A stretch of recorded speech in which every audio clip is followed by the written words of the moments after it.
So right now, a big drawback of actually doing this practically is the processing is very heavy to be synthesizing the audio.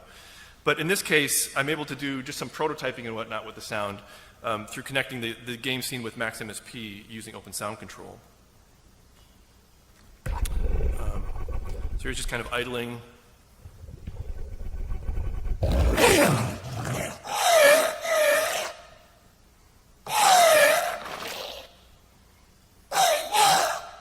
Kind of a swipe right there.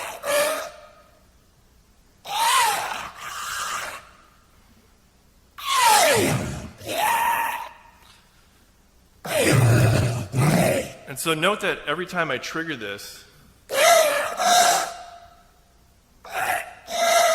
there's a subtle variety in it. And so that's really the advantage is, you can kind of dial in generally what you want it to sound like and then have a variance around that so it creates a nice subtle variety.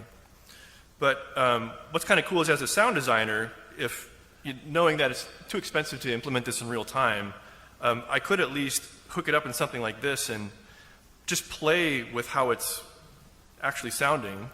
And I can adjust like my frequency parameters and the duration.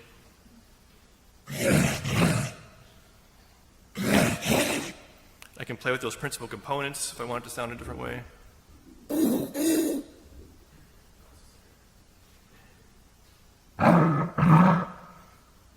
Do all sorts of fun stuff.